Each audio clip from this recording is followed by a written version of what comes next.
The next point is freezing mixture. For example, KI water system. So this KI water system is the example of two component system because two components, that is Ki and H2O, two chemical constituents Ki and H2O are sufficient to explain the composition of all four phases involved in this phase diagram.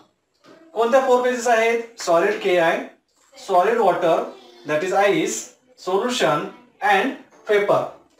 ज्या चार phase आहेत त्या चारही फेजचं composition या दोन chemical कॉन्स्टिट्यूएंटनं आपण explain करू शकतो, डिफाइन करू शकतो. त्यामुळं ही सिस्टम जी आहे ती टू कंपोनंट सिस्टमचं एक्झाम्पल आहे. आता या सिस्टम मध्ये चार फेजेस आहेत म्हणतोय आपण. चार फेजेस आहेत म्हणजे कोणत्या? दोन सॉलिड, एक सोल्युशन आणि एक गॅस फेज. पण ही जी काय वेपर फेज आहे त्या vapour phase has this vapor phase is neglected because the pressure has negligible effect in case of solid liquid equilibrium. Solid liquid इक्विलिब्रियमच्या बाबतीत प्रेशरचा इफेक्ट आहे तो निग्लिजिबल असणार आहे, म्हणून इथं आपण वेपर फेज निग्लेक्ट करूया. Therefore this system, that is Ki water system किंवा freezing mixture can be explained with the help of this temperature composition diagram. So in this temperature composition diagram, this point A represents, इथं काय आहे? 100% water. 100% water. Point A काय represent करेल मग? It is the either melting point of ice or freezing point of water. म्हणजे temperature वाढवत गेला तर आईसचं मेल्टिंग वॉटर मध्ये होईल. Therefore point A is the melting point of ice. Temperature कमी केलं तर वॉटरचं कन्व्हर्जन सॉलिड मध्ये होईल. Therefore it is freezing point of water. But in case of such a salt water system, the melting point of salt is very high. In case of salt water system, the melting point of salt is very high. Therefore in this phase diagram we cannot show the both melting point of water as well, melting point of ice and melting point of salt cannot be shown simultaneously in the same diagram. इथं आपण मध्ये सोडून दिले पहा. Now we have to explain this diagram by considering their curves, point and area. Now first curve AO. काय आहे curve AO ला पहा. आता सांगितल्याप्रमाणे पॉइंट A म्हणजे काय म्हटलं आपण? एक तर फ्रीजिंग पॉइंट ऑफ वॉटर आहे किंवा मेल्टिंग पॉइंट ऑफ आईस आहे. Therefore this curve AO is called either freezing point curve of water. काय म्हणतात त्याला? Freezing point curve of water किंवा melting point curve of ice. This curve AO is called freezing point curve. Freezing point curve कोणाचा? वॉटरचा असेल तर वॉटरचं freezing होतं म्हणून, आणि जर आईस कन्सिडर केला तर melting point curve of ice. ठीक, हे झालं कर्व AO. समजा या कर्व AO च्या ठिकाणी जर आपण Kiचं ऍडिशन केलं ए पॉइंटला, तर जो काय आईसचा मेल्टिंग पॉइंट आहे तो मेल्टिंग पॉइंट काय होतो? It will decreases along the curve AO. काय केलं आपण? या प्युअर वॉटर मध्ये सॉलिड Ki ची ऍडिशन केली. Ki ची ऍडिशन केल्यामुळे काय होणार आहे? हे 100% वॉटर राहिलं का? नाहीये, याच्यात Ki ऍड झालं, त्यामुळे याचं कंपोजिशन काय होणार आहे? या डायरेक्शनला चेंज होत जाईल आणि whatever the melting point of ice किंवा freezing point of water, it will decreases along the curve AO. Therefore along the curve AO there is the equilibrium between two phases. कोणत्या? Ice आणि solution. Solution कोणतं? Ki in waterचं solution. So along the curve AO there is the equilibrium between two phases. Hence applying reduced phase rule. काय आहे? F dash is equal to C minus P plus 1. हे example काय म्हणून सांगितलं आपण? To component सिस्टमचं example आहे, त्यामुळे C is equal to 2. Phases किती आहेत म्हणतो आपण? along the curve AO there is the equilibrium between ice and solution. Therefore two phases, one solid phase, one liquid phase. 2 minus 2 plus 1, hence the degree of freedom is 1 and hence the system is univariant along the curve AO. Similarly we can explain about the curve BO. पहा बी curve, हा जो curve आहे तो काय आहे इथं.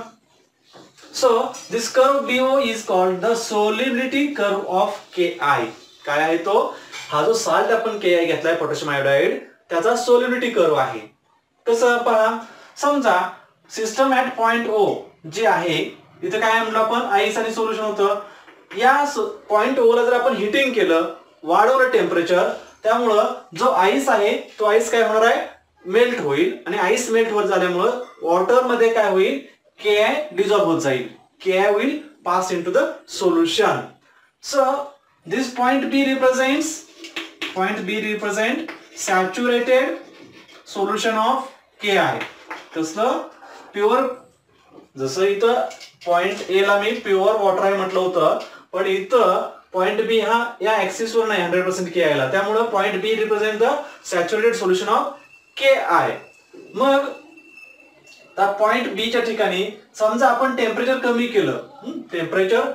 केलं, त्यामुळे काय होणार आहे, with decreasing temperature solubility decreases and solid Ki separate out. Solid Ki जो या सॅच्युरेटेड सोल्युशन मध्ये जो Ki आहे तो Ki काय होणार आहे, सॉल्युबिलिटी कमी झाल्यामुळे सोल्युशन मधून बाहेर पडेल. So along this curve BO there is the equilibrium between solid Ki and solution. Curve BO ला सुद्धा काय असणार आहे, सॉलिड Ki असणार आहे. कसं पाहिजे, आता सांगितल्याप्रमाणे टेम्परेचर कमी केल्यामुळं सॉल्युबिलिटी कमी होईल. सॉल्युबिलिटी कमी झाल्यामुळं या सॅच्युरेटेड सोल्युशन मध्ये जो Ki आहे तो Ki काय होईल, सॉलिड होईल, क्रिस्टलाइज होईल आणि बाहेर पडेल. त्यामुळं along this curve BO solid Ki is in equilibrium with solution. Therefore, applying reduced phase rule, the degree of freedom is as like this. किती असणार आहे, 1 असणार आहे. And system is univariant along the curve BO also. Now we explain the point O. पहा कुठे आहे point O? Point O. The two curves AO and BO meet at the point O. And at this point O, there is the equilibrium between three phases: ice, Ki and solution. Point O ला काय आहे, तीन phases equilibrium मध्ये आहेत. Therefore, applying reduced phase rule, f dash is equal to c minus p plus 1. Example आहे to component सिस्टमचं, म्हणजे number of component 2, phases किती आहेत, 3 phases आहेत, plus 1. 2 minus 2 minus 1 plus 1 0. So the system is non-variant or invariant at this point. And as we know, in case of such diagram, the point O is called eutectic point, but in case of saltwater system, the point O is called cryohydric point. Point O is called cryohydric point. So point O is called cryohydric point, and the temperature corresponding this point, या point O चे related temperature आहे 250 kelvin. This temperature is called cryohydric temperature, and composition corresponding to this point O is called cryohydric temperature. So the point O is the minimum temperature. या point O चं असं कमीत कमी temperature आहे की त्यावेळेस ice, solid Ki आणि solution हे इक्विलिब्रियम मध्ये आहेत. म्हणजे आपण पाहिलं ए च्या ठिकाणी Ki ची ऍडिशन केली तरी त्याचा मेल्टिंग पॉइंट डिक्रीज होत गेला, इथपर्यंत पोहोचला. सॅच्युरेटेड सोल्युशन आहे, सॅच्युरेटेड सोल्युशन मध्ये आपण आईस टाकत गेलो, तरी सुद्धा त्याचा जो काय टेम्परेचर आहे ते टेम्परेचर डिक्रीज होत गेलं आणि पॉइंट O च्या ठिकाणी मिळालं. म्हणजेच आयदर इथून आपण Ki ऍड केलं काय किंवा आईस ऍड केलं काय, दोन्ही वेळेस काय होणार, टेम्परेचर डिक्रीज होतं आणि कमीत कमी टेम्परेचर मिळतं. त्या टेम्परेचरला आपण काय म्हणतोय, क्रायोहायड्रिक टेम्परेचर. आणि क्रायोहायड्रिक टेम्परेचरच्या करस्पॉन्डिंग जे कंपोजिशन आहे त्याला काय म्हणतोय आपण, cryohydric composition. Again in the area, जसं आपण कर्व पाहिलं, पॉइंट पाहिलं, तसं आता एरियाच्या बाबतीत in the area AOB, above this area AOB, the system exists in only one phase. कोणती, solution phase. And hence by applying reduced phase rule, जर समजा reduced phase rule जर अप्लाय केला तर काय होणार आहे, f dash is equal to 2 minus 1 plus 1 किती येईल, 2. Hence the system is bivariant in the area. Now we explain the effect of cooling this KI solution. म्हणजे एरिया AOB च्या वरती सोल्युशन एकाच फेज मध्ये आहे, जी सिस्टम आहे ती फक्त एकाच फेज मध्ये आहे सोल्युशन मध्ये.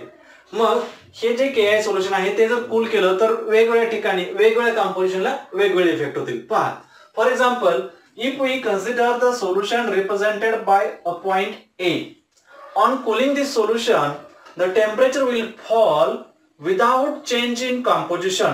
ही जी लाईन दाखवली आहे ह्या लाईनच काय होणार आहे, तर temperature will fall or decreases till the point B is reached. Point B आल्यानंतर पॉइंट B ला सिस्टम काय होणार आहे, this point B is on the curve AO आणि along the curve system is univariant. In the area system is bivariant. Therefore, at this point B, solid ice will be separate out. म्हणजे इथून इथपर्यंत येईपर्यंत फक्त temperature कमी झालं, composition अजिबात change झालं नाही. पण सिस्टम ज्या वेळेस पॉइंट बी ला रीच होईल त्यावेळेस एक फेज वाढणार आहे. इथं काय होतं, फक्त सोल्युशन होतं, पण पॉइंट बी च्या ठिकाणी काय आहे, आईस आणि solution. Therefore, ice will be formed, ice will be produced.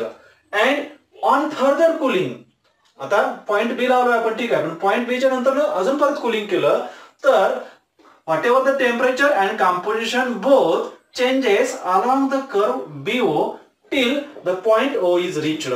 आणि मग पॉइंट O ला काय होतंय, मग at the point O there will be formation of solid KI along with solid ice and system becomes non-variant at the point O.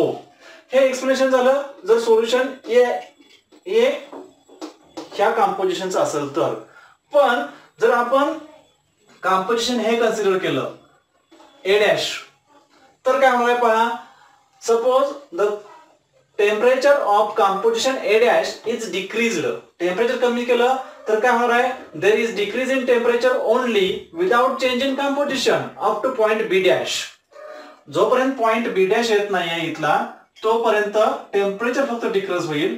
पण ज्यावेळेस point B' येईल त्यावेळेस सिस्टम काय होणार आहे, सिस्टम बिकम्स युनिव्हॅरियंट. कसं, इथं बायव्हॅरियंट होती, इथं युनिव्हॅरियंट होईल. आणि युनिव्हॅरियंट होईल का, because along with solution there will be formation of solid KI. Point B च्या ठिकाणी काय काय आहे, सॉलिड KI आणि सोल्युशन इक्विलिब्रियम मध्ये आहे, त्यामुळे सिस्टम काय होणार आहे, युनिव्हॅरियंट होईल. आणि याच्या पुढे जर आपण परत फर्दर कूलिंग करत गेलो तर system follows the curve B'O. System कुठला कर्व फॉलो करणार आहे, B'O. म्हणजेच काय होणार आहे, what ever the temperature and composition both changes along the curve B'O. And at the point O, simultaneously there will be formation of ice, solid KI and water, and the system becomes non-variant or invariant. Now, if we consider the special case, that is composition represented by cryohydric composition, but it is in the area this. क्रायोडिक कंपोजिशनच आहे पण कुठं आहे, solution phase मधलं composition आहे. आणि मग ह्या solution कंपोजिशनला जर आपण कूल केलं तर काय होणार आहे पहा, without change in composition temperature goes on decreasing till the point O is reached. And at the point O simultaneously there will be formation of solid KI as well as solid ice and hence the system becomes non-variant. Point C ला system काय होती, area असल्यामुळे बायव्हॅरियंट होती, पण point O ला आल्यानंतर system काय होणार आहे, नॉन व्हॅरियंट किंवा इनव्हॅरियंट. आणि सायमल्टेनियसली तिथं आईस आणि सॉलिड KI फॉर्म होईल. So this point will be called as discussed earlier, it is the cryohydric point or it is the minimum temperature at which we have two solid and one liquid phase. ठीक आहे, हे झालं effect of cooling of KI solution. The theory of freezing mixture. So the theory of freezing mixture is explained with the help of this diagram. Now if we add salt NaCl to the melted ice, हा जो melt होणारा ice आहे त्याच्यामध्ये आपण salt NaCl add केला, म्हणजेच जसं आपण इथे KI मध्ये KI ऍड केलं म्हणतो त्याच्या ऐवजी काय म्हणणार, NaCl. If we add NaCl to this point, whatever the freezing point of water will decreases along this curve AO and it will reach to the lowest temperature. It will reach to the lowest temperature and this lowest temperature is called cryohydric point. काय झालं, ice मध्ये आपण NaCl add केल्यामुळं त्याचा जो melting point आहे तो melting point काय होत गेला, हळूहळू कमी होत गेला आणि लोएस्ट टेम्परेचर मिळालं. आणि त्या लोएस्ट टेम्परेचरला आपण काय म्हणतोय, it is the cryohydric point. Cryohydric point. And at this point we have the temperature 250 Kelvin for the KI water system. In case of NaCl it will be different, but cryohydric point is the lowest temperature which will be obtained. किंवा solid आईसच्या ऐवजी किंवा melted आईसच्या ऐवजी आपल्याकडे जर saturated solution असेल NaCl चं, तर काय करणार, समजा आपण if we add ice to the saturated solution of NaCl, then whatever the temperature, it will decreases along the curve BO. It will follow the curve BO and we get the same lowest temperature which is indicated by this cryohydric point.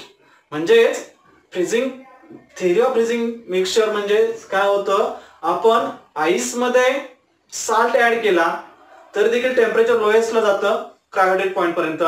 किंवा saturated solution of salt असेल त्याच्यामध्ये जर ice add करत गेलो तरी देखील temperature lowest होत जातं up to the cryohydric point. That means minimum temperature is attained by in case of this theory of freezing mixture by using salt and water system. तिथे KI असेल, NaCl असेल, different systems can be used. This chart shows some freezing mixtures. For example, if we have KI and ice, now for this KI and ice freezing mixture, at the composition of 52%, that means cryohydric composition 52%, we get the lowest temperature, that is minus 23 degree Celsius or 250 Kelvin as discussed here. जे minimum temperature मिळणार आहे ते KI ice जे system आहे, KI water जे system आहे त्यामध्ये आपण मिनिमम टेम्परेचर इतकं आणू शकतो. त्याच्या आधी समजा आपल्याकडे NH4Cl आईस असेल तर at the composition 20.1 we have the lowest temperature, that is minus 16 degree Celsius or 257 Kelvin. NaCl ice system जर असेल, salt water system NaCl ice असेल तर at the composition, cryohydric composition 23%, we get the minimum temperature up to minus 22 degree Celsius. म्हणजे कमीत कमी temperature आपल्याला 22 degree Celsius पर्यंत आणता येतं सॉल्ट आणि कॉमन सॉल्ट आणि आईसच्या बाबतीत. CaCl2 आईस असेल तर क्रायोहॅयड्रिक कंपोजिशन 15.2 आणि मिनिमम टेम्परेचर आहे, लोएस्ट टेम्परेचर आहे मायनस 55.9 डिग्री सेल्सिअस, 217.1 केल्विन. म्हणजेच साल्ट कोणता वापरतो आपण आईस बरोबर त्यानुसार आपण लोएस्ट टेम्परेचर, क्रायोहॅयड्रिक टेम्परेचर किती अटेंड करू शकतो ते ठरतं. For example, in case of CaCl2 ice we get lowest temperature, that is minus 55.9 degree Celsius. Okay, this is about theory of freezing mixture as well as freezing mixture and expansion of KI water system.